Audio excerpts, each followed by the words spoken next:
I wasn't supposed to open the door. But when you hear a voice that sounds exactly like your dead brother begging to be let in, what would you do? Please, it's so cold out here, just open the door. That was the first mistake, because the second I turned the knob, I realized my brother's voice was coming from something that wasn't human. You let me in, now you have to play the game. What game? Who the hell are you? My wife's voice shook. She didn't see what I saw. The thing wearing my brother's face had too many teeth. Hide and seek. If I find you, I keep you. If you find me, well, nobody ever has. The lights flickered. The room dropped 10 degrees. And then, silence. Where did it go? That's when we heard the first whisper from the hallway.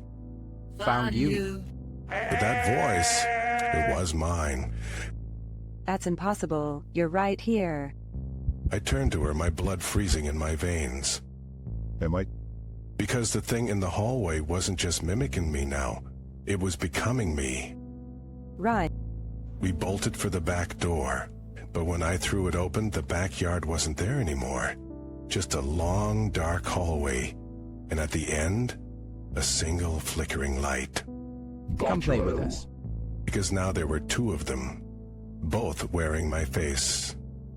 Both smiling. You shouldn't have opened the door. And then the lights went out. Where are you? Her voice was close, but when I reached out, my fingers brushed something cold and wet, like skin that had been left in the rain too long. Over here. The voice came from right behind me. I spun around, but the blackness was endless. You're losing the game. What do they want? I didn't have an answer, but then a single light flickered back on at the end of the hallway, and standing under it was me. You don't belong here anymore. The thing wearing my face took a step forward, then another, and with each step its smile stretched wider, too wide, splitting at the corners. We have to go. Now. I grabbed her hand and ran. The hallway twisted, the walls pulsing like they were alive. Doors lined the sides, each one slightly ajar.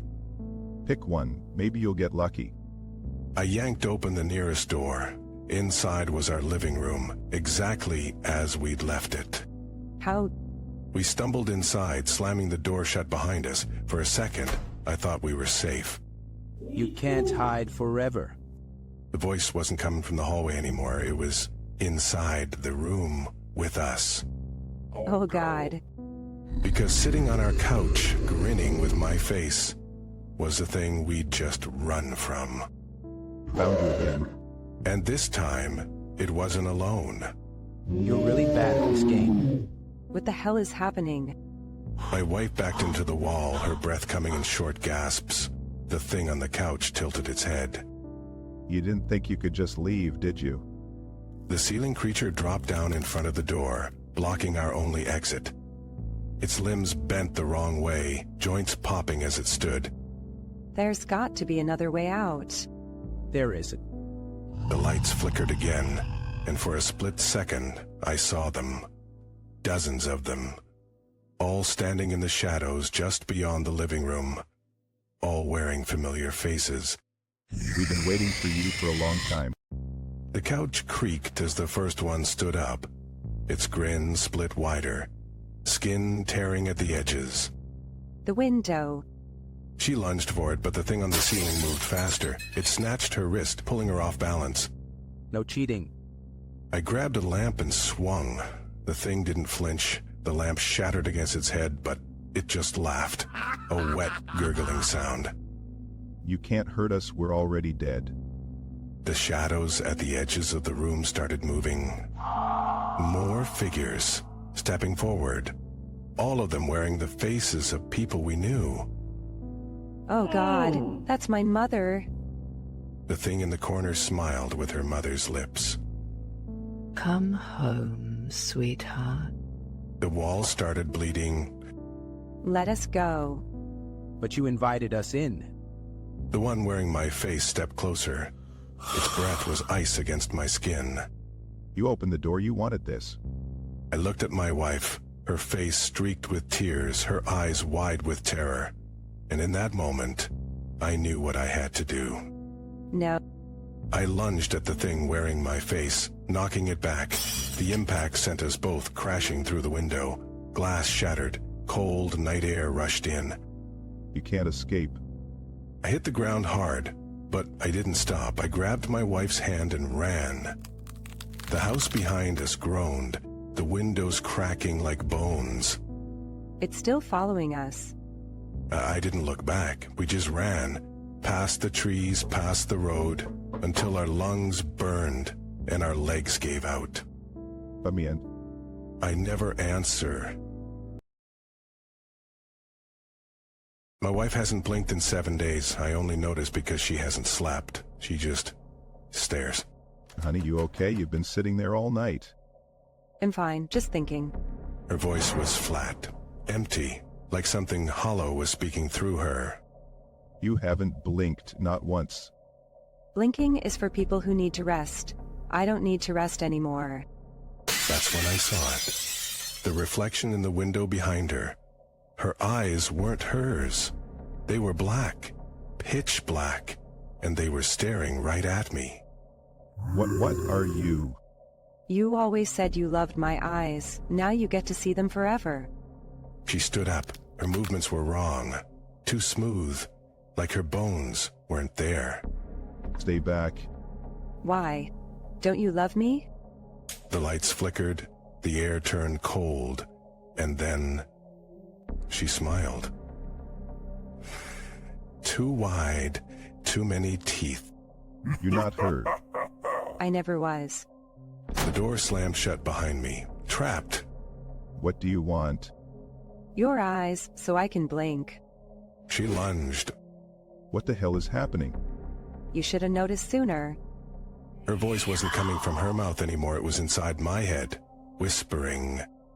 Get out of my house. But it's our house. The walls started bleeding. Thick black sludge oozed from the cracks. This isn't real. This can't be real. Oh, it's real, and it's been real for a long, long time. The TV turned on by itself. Static. Then a face. Her face. But twisted. Screaming silently. That's not you. That's not you. It was me, before you changed me. My breath froze in my chest. What did that mean? You left the door open, you let them in. The floorboards creaked. Something was moving under them. No. Too late. They're already here. The lights went out. Hello? No answer, just the slow drip of something wet hitting the floor behind me. Please, just tell me what you want. You already know. Her voice came from the basement door. It was open now. A darkness thicker than night waited inside. I'm not going down there. You don't have a choice. The walls pulsed, like the house was breathing. This isn't my wife. This isn't my house. It hasn't been yours for a long time. The basement stairs creak. Something was coming up. What's down there?